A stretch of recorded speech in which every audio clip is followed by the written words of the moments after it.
Boa tarde, a paz do Senhor, irmãos. Nós estamos aqui novamente reunidas para falar da palavra do Senhor com vocês, compartilhar um pouquinho do conhecimento. E eu quero deixar 4 versículos e depois a minha irmã vai estar compartilhando mais e mais a palavra do Senhor. Amém? Se vocês quiserem abrir a palavra de Deus, fica à vontade. Primeiramente, eu quero deixar o versículo Mateus, capítulo 4, do versículo 4. Jesus respondeu: está escrito, nem só de pão viverá o homem, mas de toda a palavra que procede da boca de Deus. Por isso, irmãos, nós temos que entender que nós somos dependentes de Cristo. Não importa o que somos ou o que nós fazemos, nós, a todo tempo, somos dependentes de Deus. Outro versículo que eu queria deixar é 2 Timóteo, capítulo 3, do versículo 16 e 17, que está escrito assim: toda a escritura é inspirada por Deus e útil para o ensino, para a repreensão, para a correção e para a instrução na justiça, para que o homem de Deus seja apto e plenamente preparado para toda boa obra. Por isso que a palavra de Deus ela está para nos ensinar, para nos corrigir, para nos direcionar, porque nós temos que entender que Jesus é a palavra. Jesus é o caminho, a verdade e a vida. Por isso nós temos que entender que tudo está relacionado a Jesus. Tudo está relacionado a Cristo em nossas vidas. O outro versículo é colocar João 17, diz assim: santificai-vos na verdade. A tua palavra é a verdade. Porque eu disse a vocês, a palavra do Senhor, ela é a verdade. E Salmos, capítulo 119, no versículo 105, diz assim: a tua palavra é lâmpada que ilumina os meus passos e luz que clareia o meu caminho. Por isso, irmãos, nós temos que entender que quando nós vivemos para Jesus, quando nós temos um compromisso com a palavra de Deus, que é Jesus Cristo, o nosso caminho, ele é iluminado por Jesus, ele é direcionado, o Senhor nos corrige, o Senhor nos disciplina. Tudo está voltado à palavra, tudo está voltado a Jesus. Por isso, nós temos que ter um compromisso com o Senhor, uma vida com Deus, de fidelidade, de responsabilidade, uma vida de santidade, que requer uma vida de exemplo de Cristo Jesus, uma vida de honrar o nome de Deus com a sua vida, que as pessoas, ultimamente, elas veem o que você faz, as suas atitudes, o que você está pregando. Então, a nossa vida reflete se realmente somos de Deus ou não. Por isso, quando nós vivemos a palavra de Deus, nós lemos as Escrituras, nós estamos vivendo Jesus, nós estamos sendo cheios pela presença de Deus, porque Jesus, ele é a palavra. Então, que você venha viver Jesus, que você venha resplandecer a glória de Deus através da tua vida, através dos seus atos, e entendendo que Jesus, ele corrige, que o Senhor, o nosso Deus, ele está olhando a cada um de nós, vendo os nossos erros, vendo os nossos acertos, nos direcionando para que nós não venhamos a cair, a falhar ou a nos desviar, porque o nosso Deus, ele quer nos salvar. Por isso, agora eu vou passar a palavra para minha irmã, para ela continuar falando da palavra do Senhor. Oi, gente, tudo bem? Eu vou deixar para vocês 3 capítulos direcionado com um tema que nem só de pão viverá o homem, mas sim de toda a palavra que sai da boca de Deus. Então, vamos abrir a Bíblia em Deuteronômios, capítulo 8, versículo, eu vou ler o 2 e o 3, que fala assim: e te lembrarás de todo o caminho pelo qual o Senhor teu Deus te guiou. No deserto esteve 40 anos, para te humilhar e te tentar, e para saber o que estava no teu coração, se guardaria os seus mandamentos ou não. E te humilhou, e te deixou ter fome, e te sustentou com o maná, que tu não conhecestes, nem os teus pais o conhecerão, para te dar a entender que o homem não viverá só de pão, mas de tudo que sai da boca do Senhor viverá o homem. Então, como a minha irmã disse, nesse capítulo aqui de Deuteronômios, é Moisés falando para o povo, né, de Israel, antes deles entrar na terra prometida, que eles deveriam lembrar do Senhor, eles deveriam guardar os seus mandamentos, porque o nosso Deus é um Deus zeloso, é um Deus cuidador, é um Deus que ele preza pela sua adoração, pela sua exclusividade. E eu creio que é isso que Deus quer nesse momento de nós, como cristãos na presença de Deus. Ele quer exclusividade conosco. Ele quer ter um tempo de intimidade conosco. Então, às vezes, acontece coisas em nossas vidas, como aconteceu com esse povo. Quando você vai pegar a Bíblia ali no começo de Gênesis e tudo, vai ler a história, né, do povo de Israel e conhecer um pouco a Deus, você vai perceber que todas as coisas que acontecem em nossa vida são para nos testar, são para nos provar, porque na Bíblia fala que Deus ele não compra ouro que não for provado. Então, tudo que acontece na nossa vida, às vezes a gente se pergunta, por que está acontecendo isso? Por que essa coisa ruim está acontecendo comigo? E às vezes a gente não percebe que Deus ele quer nos ensinar, Deus ele quer nos instruir, ele quer nos testar e saber mesmo se nós estamos mesmo com o Senhor Jesus ou se não. Porque às vezes, por qualquer coisinha, nós começamos a murmurar, nós queremos desistir de tudo, nós queremos parar com tudo. E esse não é o propósito de Deus. Ele quer nos dar perseverança, ele quer nos dar ânimo, ele quer nos dar força. Então, tudo que acontece em nossa vida, principalmente no deserto, é o que a maioria das pessoas dizem, que quando a pessoa está no deserto é porque ela está sendo ensinada por Deus, porque ela está sendo preparada por Deus para receber algo maior na vida dela. Então, nós temos que entender que há momentos em nossa vida, principalmente nesse momento de pandemia, que estamos vivendo isso, ficando em quarentena, o que Deus quer de nós? O que Deus quer do seu povo que está aqui na terra? Ele quer que nós paramos um pouco a nossa vida frenética para separar um tempo com Deus, para deixar ser Deus a prioridade da nossa vida.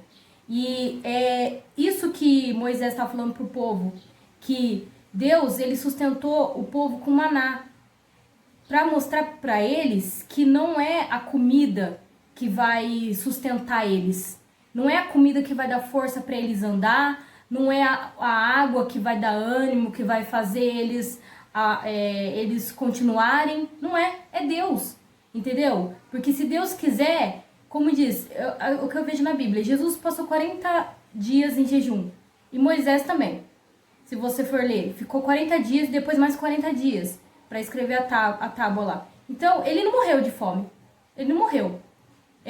Por quê? Porque Deus o sustentava. Então Deus ele quer mostrar que ele tem que ser a prioridade.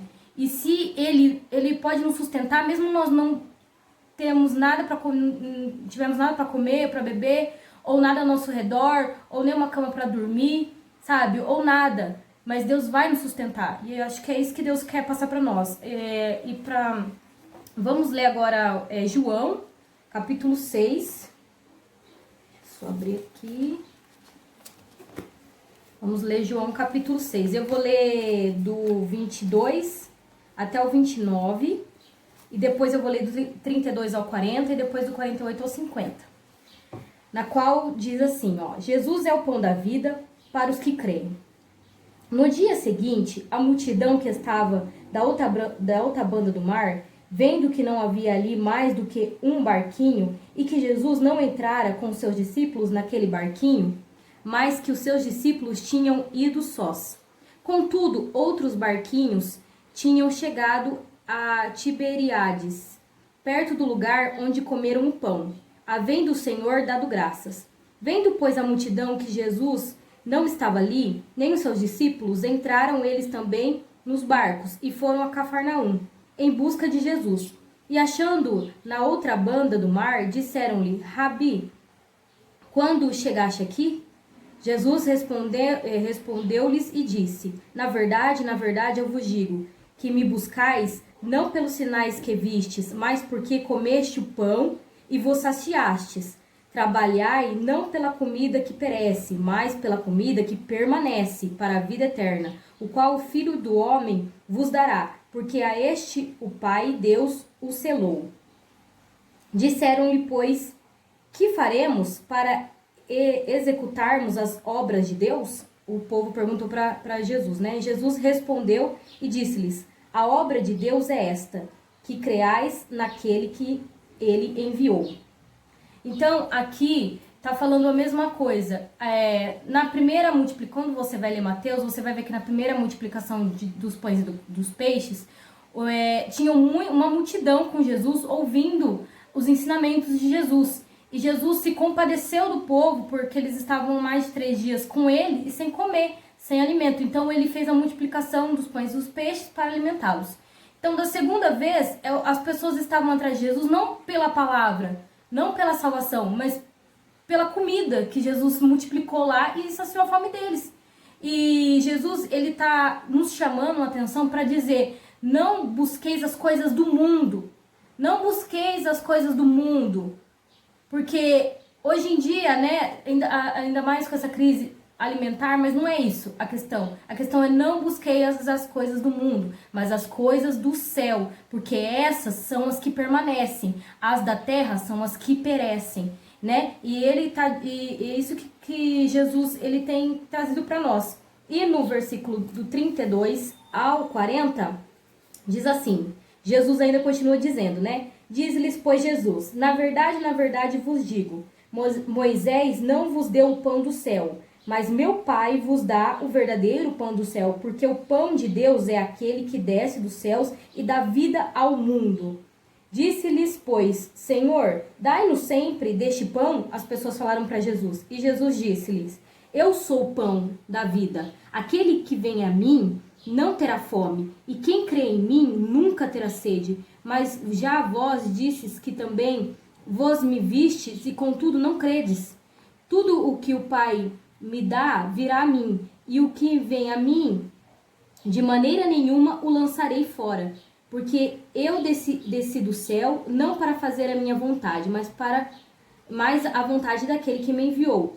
E a vontade do Pai que me enviou é esta: que nenhum de todos aqueles que me deu se perca, mas que os ressuscite no último dia. Portanto, a vontade daquele que me enviou é esta: que todo aquele que vê o Filho e crê nele tenha a vida eterna, e eu o ressuscitarei no último dia. Então aqui, Jesus está falando: busque esse alimento que não perece, esse alimento permanente, que é Jesus Cristo. Ele fala assim, Moisés, ele fala, né, pro povo, Moisés, ele deu o alimento, só que não foi ele que deu, foi Deus. E esse maná que desceu do céu para Israel, neste momento aqui, esse maná é Jesus. Ele é o maná, ele que desceu do céu para dar vida ao mundo. Como diz, né, aquele versículo conhecido: porque Deus amou o mundo de tal maneira que deu seu Filho unigênito, para que todos aqueles que nele crê não pereçam, mas que tenham a vida eterna. Então Jesus, ele veio para salvar o mundo, ele veio para dar vida ao mundo. Ele é a luz do mundo, ele é o sal da terra, ele é a água, ele é a fonte de águas vivas. Ele é o Senhor, né? E eu vou ler agora do versículo 38 ao 51, que diz: eu sou o pão da vida. Jesus disse: vossos pais comeram maná no deserto e morreram. Este é o pão que desce do céu, para que o que dele comer não morra. Eu sou o pão vivo que desceu do céu. Se alguém comer deste pão, viverá para sempre. E o pão que eu der é a minha carne, e eu darei pela vida do mundo. Então aqui Jesus estava falando que ele iria morrer e ele daria a sua vida pelo mundo. Ele é o pão vivo que desceu do céu para dar vida ao mundo, para dar esperança a todos aqueles que nele crê, todos aqueles que são de Cristo. Para que, tem um versículo na Bíblia que fala, não vos deixareis órfãos, mas voltarei para vocês. Então, Jesus, ele veio para nos reconciliar com Cristo Jesus. Para trazer esperança ao mundo, né? Mas a todos aqueles que nele crê, porque ele é a palavra. E para terminar, eu vou ler para vocês Amós, capítulo 8, versículo 9, 11 ao 13. Então eu vou ler primeiro o 9, que fala: e sucederá que naquele dia, diz o Senhor, farei que o sol se ponha ao meio-dia, e a terra se entenebreça em dia de luz. O 11. Eis que vem dias, diz o Senhor Jeová, em que enviarei fome sobre a terra, não fome de pão, nem sede de água, mas de ouvir a palavra do Senhor. E irão vagabundeando de um mar até o outro mar, e do norte até o oriente. Correrão por toda parte, buscando a palavra do Senhor, e não acharão. Então, aqui é um alerta para nós, cristãos, que estamos na palavra do Senhor. Não para os ímpios, mas para os cristãos. Esse é um alerta. Para a gente acordar, para a gente despertar, para a gente não ser igual às virgens nécias, mas às sábias, esperando o seu noivo com a lâmpada acesa até a volta do seu noivo, do seu amado. Nós temos que aproveitar esse momento que nós temos, irmãos, para buscar o Senhor, para ler essa palavra, para alimentar a nossa alma, porque a palavra do Senhor é o nosso alimento. E a alma e a presença do Senhor é o nosso sustento. Nós temos que buscar, nos alicerçar nessa palavra, nos alimentar a nossa alma, para que naquele dia nós não vamos estar dispersos, para que nós não fiquemos aqui na terra. E aí as pessoas que ficarem aqui vai ser triste, irmãos, porque não vão ter mais a palavra de Deus. As pessoas vão ler a Bíblia, vai estar, eu não sei, mas eu penso assim, vai estar em branco. Porque toda a palavra do Senhor vai desaparecer. A presença de Deus que está aqui na terra, na qual eu sinto agora, na qual você sente aí, ela vai subir e vai levar com ela todos aqueles que permaneceram e foram fiéis até o fim. Seja ele qual for, até a morte ou até a vinda de Cristo. Então é isso, irmãos, que Deus quer trazer para nós. Temos que dar prioridade a Cristo, temos que ler a palavra, temos que buscar ter conhecimento, porque na palavra diz, conheceis a verdade e a verdade vos libertará. Nós não podemos brincar mais de ser crente, nós não podemos mais ser enganados por heresias, por falta de conhecimento. Nós não podemos. Que o Espírito Santo esteja sobre nós. E eu queria deixar, para terminar, essa mensagem, ela é curta, mas ela é poderosa, que diz: todo caminho é comum até Jesus passar por ele. E onde Jesus passa, não fica como está, mas tudo se renova. Que Deus renove sua vida neste momento. Tá, irmãos? Amém. Glória a Deus, amém. E irmãos, é isso mesmo. Então nós temos que entender e compreender que o verdadeiro alimento de nossas vidas é a palavra de Deus, é Jesus. Por isso que nós venhamos a analisar as nossas vidas, a ver o que estamos, como estamos caminhando, qual decisão estamos tomando, porque a volta de Jesus está próxima e a gente não pode brincar. A gente tem que estar preparados, como servos, como os filhos de Deus. Por isso eu quero agradecer mais uma vez vocês, que essa mensagem ela venha ser edificante à vida de vocês, que vocês possam analisar, assim como nós estamos a cada dia analisando as nossas próprias vidas, nos dedicando mais à palavra de Deus, para poder estar trazendo um pouco de conhecimento para cada um de vocês. Amém? Fiquem com Deus e até o próximo vídeo.